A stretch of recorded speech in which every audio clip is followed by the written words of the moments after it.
Good morning and welcome to Daylight Church Online. We're just so thankful that you're joining us this morning and hope that you have a great experience. We want to let you know that if you'll go to mydaylightchurch.com, there's a card there that says Online Church. And on the Online Church card, it'll tell you everything you need to know about being a part of our online church community, how you can get involved in small groups, how you can give financially, how you can be involved in the service projects that we do. So even if you're in Kansas or Cambodia, you can sure join us and be a part of our church. We'd like you to check it out there and introduce yourself. So go to mydaylightchurch.com and check out the online church card. Thanks.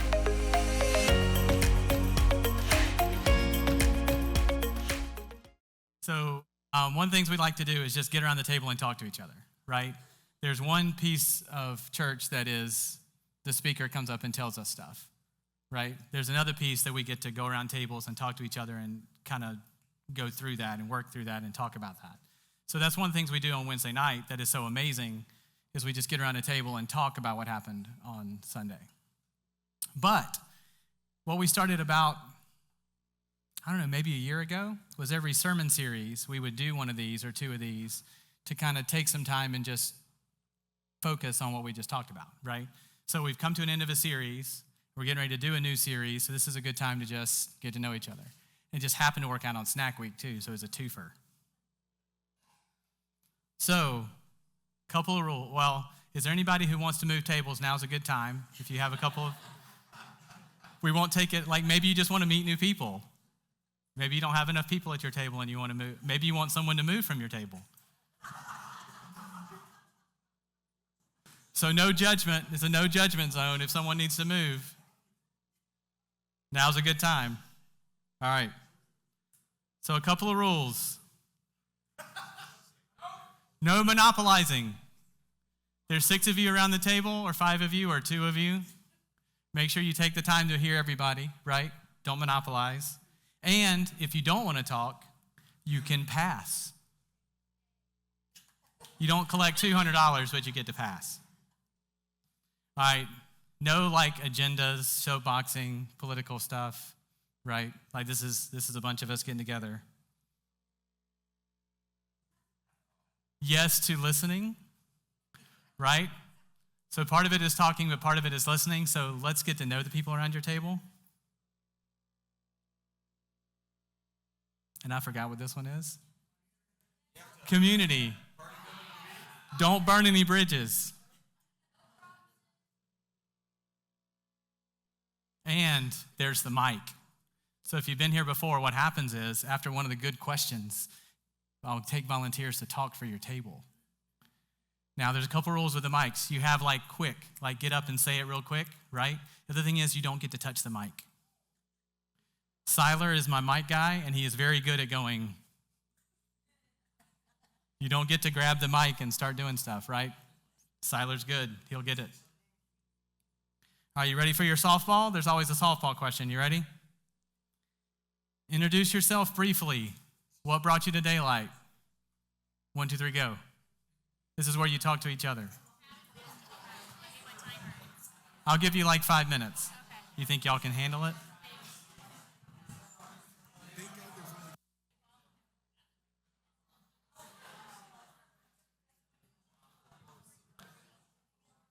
All right, you got the rhythm? I know, you got to be quick. That means you talk too much. So, in case you ever wonder why Rusty came, you want to hear why mine was? What brought me here? How many of you were here when we did the demonologist? Remember that?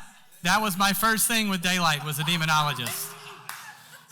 Welcome to Daylight. That was my Welcome to Daylight meeting, and I stuck, so I don't know what that means. But here I am.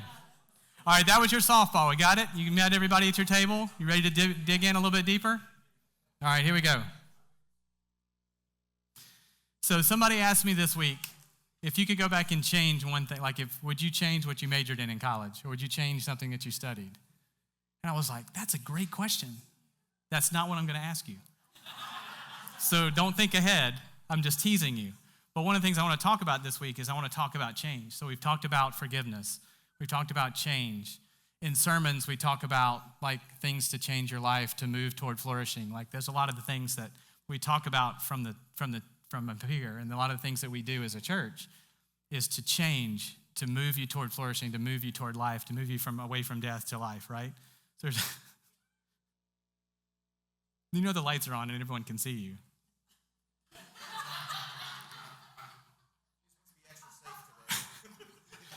So I want to talk about change, right? So forgiveness is one of the things we talked about, not judging, so this change thing, right? So in your table, what's an area of your life that has changed in recent years, and how's it been challenging or beneficial? So what happened with your diet? Something changed in your life, right? We don't have to get super spiritual. That one's coming, right? But what changed in your life? What changed in your life recently? 1, 2, 3, go. 5 minutes. It's broad on purpose. Recent could be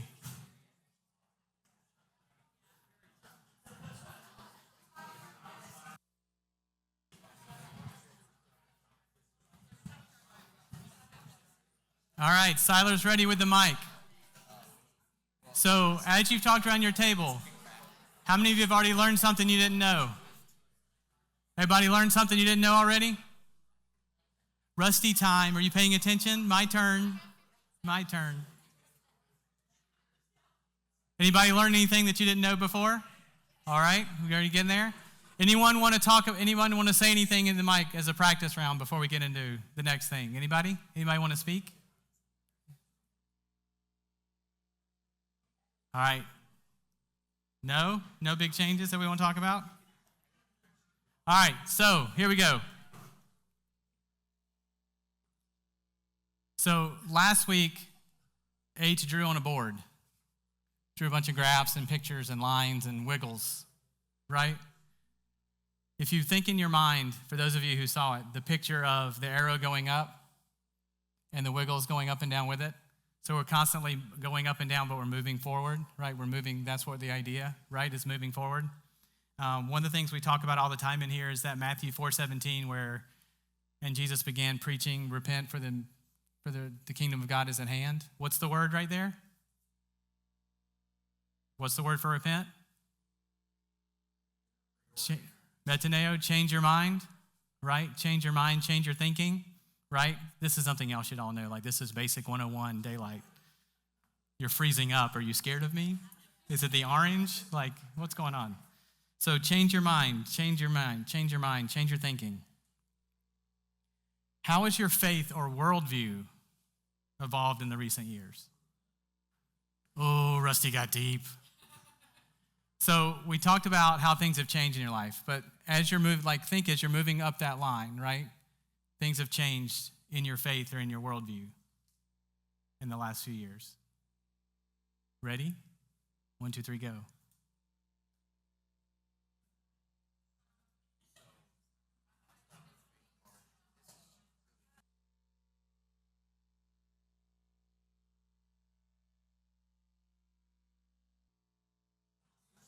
All right, wrap up the story. Getting ready to come back.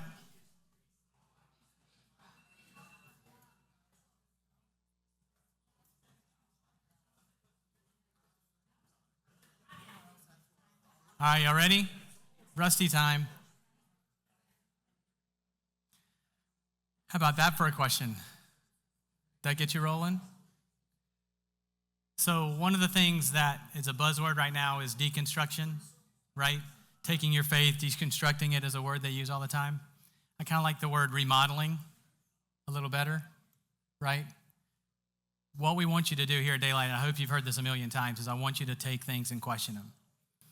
I want you to take things and look at them. I want your worldview to evolve. I want your faith to evolve and change, right? That's the idea of what we do. No questions off the table. That's why we do the series that we do. It also creates growth.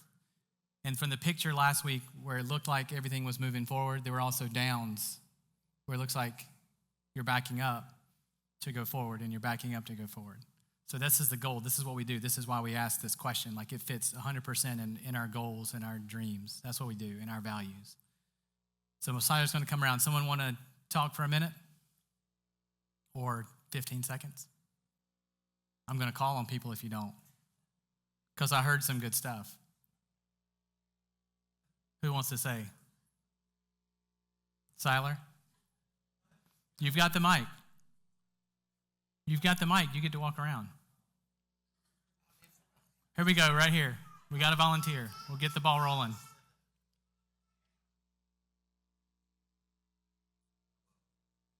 It's on.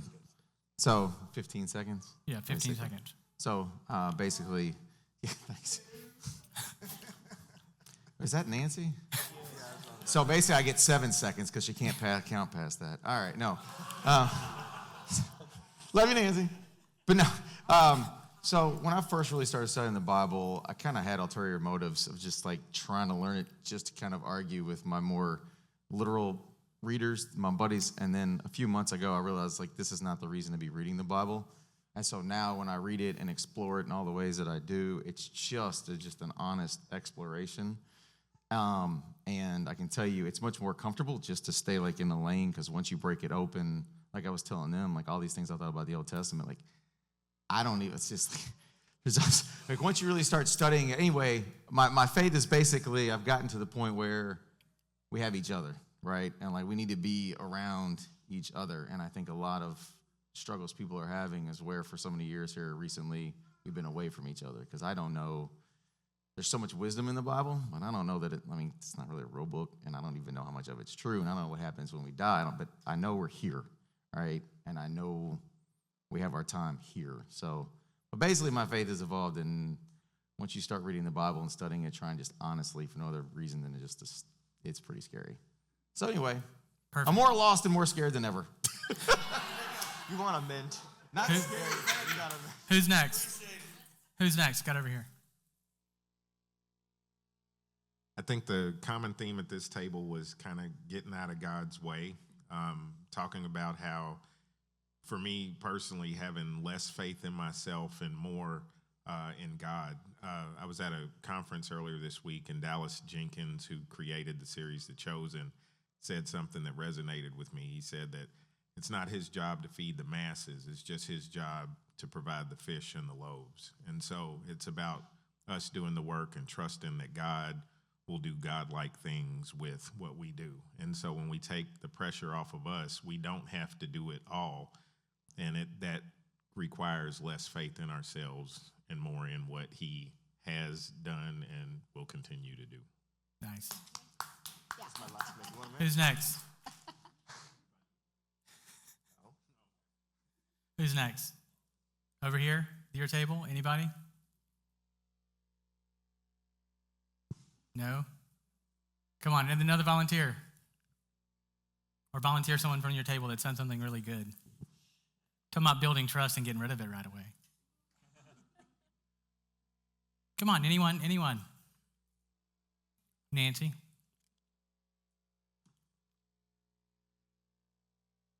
Some of the things that were shared. 2, 3, 4, 5, 6, 7. Some of the things that have been shared at my table, and even what Ryan said, trouble me. And my faith and worldview has evolved. Billy Graham said the more that he figured that he knew, the more he didn't know. Mm-hmm. And I agree and appreciate that. However, as I was sharing with my table, is that if I were more lost and more confused and more whatever else Ryan said now than I was 5 years ago, 10 years ago, 15 years ago, any time ago, my faith in God would be shattered. Maybe, and that's not the right word, maybe that's too dramatic, but people have got to know how they can become a member of this kingdom. And if I ask for a show of hands, Short, be quick. Your faith, your evolving faith. Focus on yours. if I did not know what I believed and in whom I believe, and if I did not believe that God's word was the absolute truth and the roadmap for my life, I could never lead somebody else to Christ who would also have a future home in heaven. I cannot separate those two. How can you be? Okay, that's good. Thank you.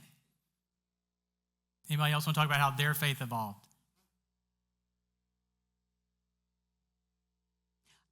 Contrary, my faith, I've went to church all my life. My mom's rule was if you lived in her home, you got up and you went to church on Sundays, and that was it, on Wednesdays, Sundays. In my adult life, in the recent years, my life and my faith, in my opinion, has weakened. Now, do I still show God's love in my life every day? Yes, I do. Do I encourage my children to show God's love every day at school or wherever they are? Yes, I do. But my faith has weakened. But I still do all the things that I think I should to show God's love in my life. Thank you. Anybody else? Got another one up here. Siler. I love the honesty. This is good. Excuse me. I was raised in a very legalistic fundamentalist church. I had the whole list of do's and don'ts and the levels that I needed to reach so I could feel like I was moving forward in the direction I wanted to. Never took me anywhere except fear, anxiety, confusion, never feeling like I was good enough, never felt like I had enough knowledge, enough understanding until I gave up. And I gave up. And when I gave up, I didn't strive anymore. I just kept close to God. I talked to him like he was just another person. And over the next years, he totally changed who I am. God went from being what I thought was this big to being but was really this big, to being a God that I can't put any measure on because I'm not striving for it anymore. It's all him. And he doesn't care how long it takes. For me, it's been a process of over 40 years. And I just keep getting blown away by who he is and how big he is. And I don't have to meet any standards, and I don't have to be afraid of any questions, and I don't have to feel like my questions and my doubts are bad anymore. Thank you. Peg, straight back.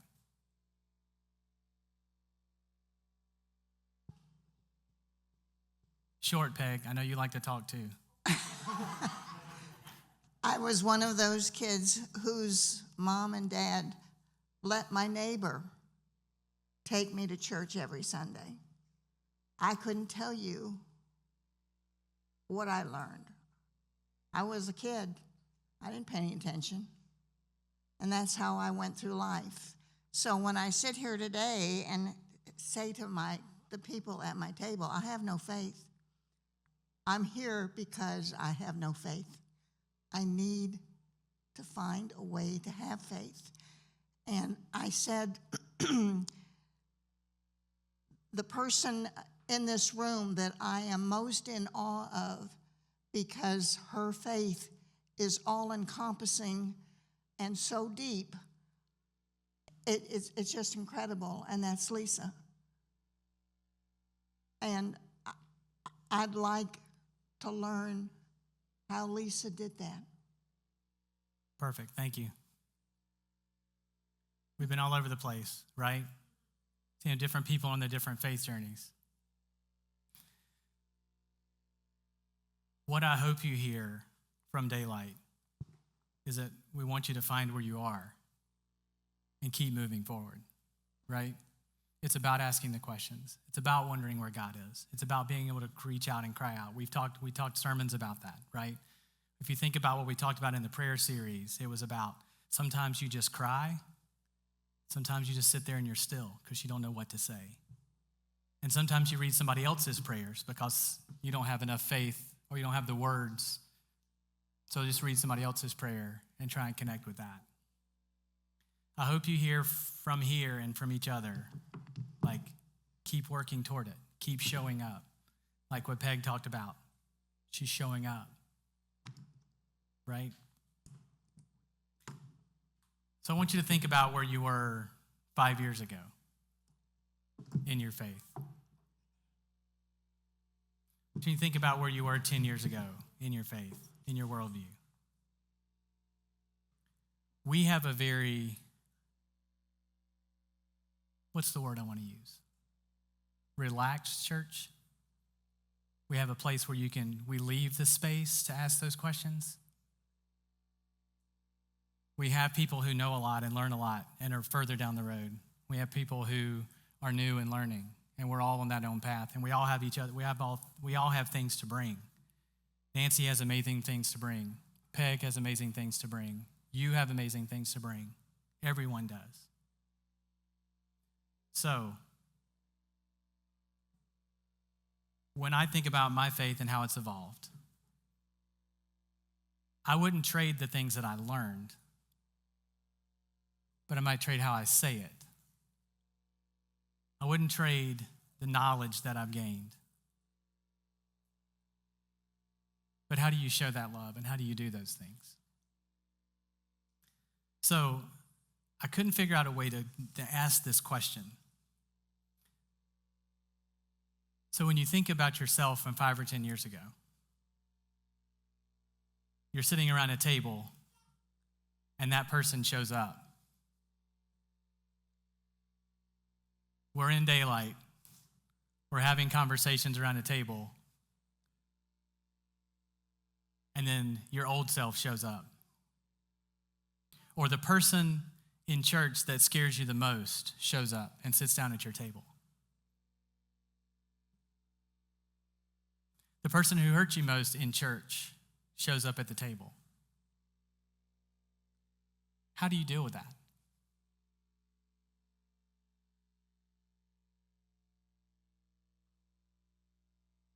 How do you have that conversation with your old self to say, we need to keep seeking after God, but it may not look like what you thought? How do you have that conversation with someone who doesn't believe like you,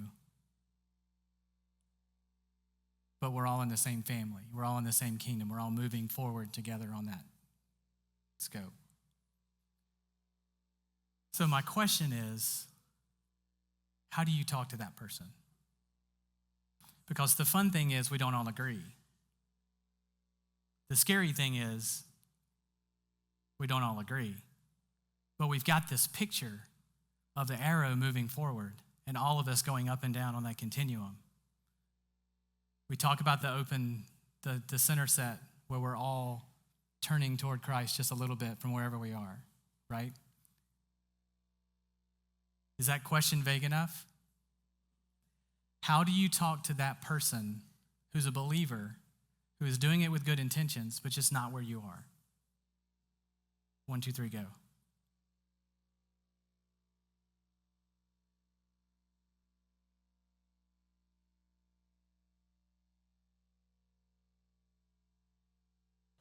All right, so there's a lot of conversation going on.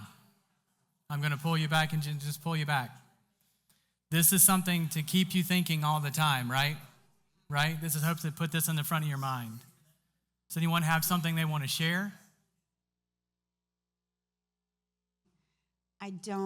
This is going to sound weird, so kind of bear with me, but I don't think you can bring God to someone. I think you create a space where God is welcomed in. And telling someone that they're wrong about something else or is not ever going to change anything. I have always held this firm belief that I don't know what's right or wrong. The Bible can be taken in a lot of different ways, but I know that it is very clear about love thy neighbor. So I'm going to love my neighbor whether they are, Ryan or someone cool. Yeah. And I've always had this, I guess it's almost like a dream, because I really hope that when I go to heaven that God greets me and says, you were wrong about this, this, and this, but you nailed love thy neighbor. And it's about those relationships and those connections. It's not about agreeing. It's not about being alike. It's not about all of that. It's about creating a space where God can come in and show himself to all who were there. Thank you. You got another quick one before I sum up?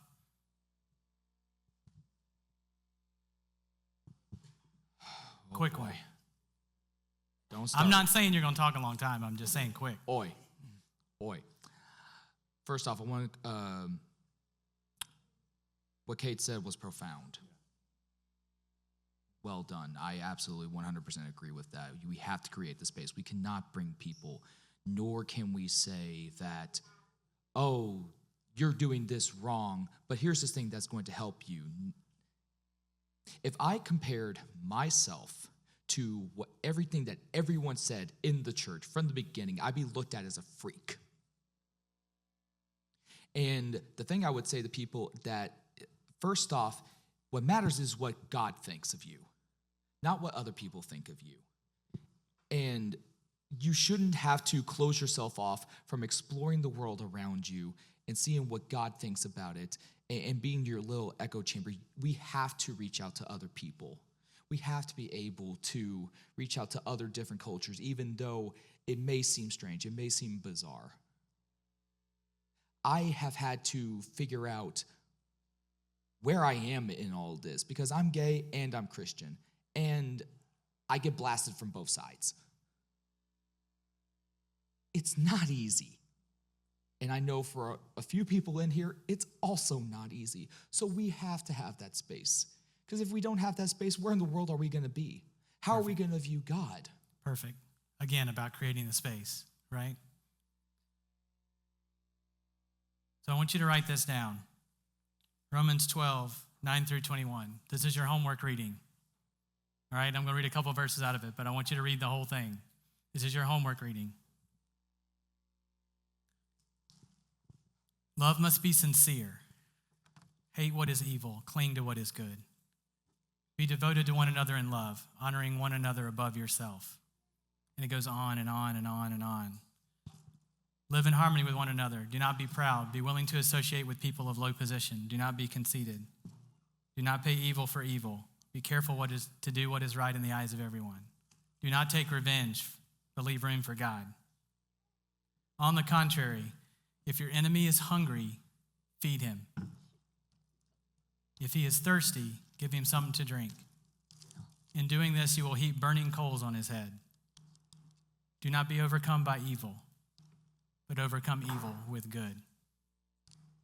If you don't hear anything else, then hear that last verse. Don't be overcome by evil, but overcome evil with good. What you'll hear over and over and over is that God is a God of reconciliation. It's about fixing. It's about making everything new. And that's a process. Claire and I argue all the time about, do we fix things or do we let it go out and see it's a process? So one of the words you hear, one of the phrases she hears from me all the time is, it's a process, it's a process. One of our godsons is going through something, he has to grow, he's got to work through it. Because it's a process, that's how you grow. There are things that we need to call out. But there are things that we need to let God work out. And what's hard is we don't know the difference. But we can create this space and we can love on the people in front of us. If our enemy is hungry, feed him. If the person you hate is thirsty, give them something to drink. By doing that, you're showing the kingdom. That's the kingdom. Keep showing the kingdom.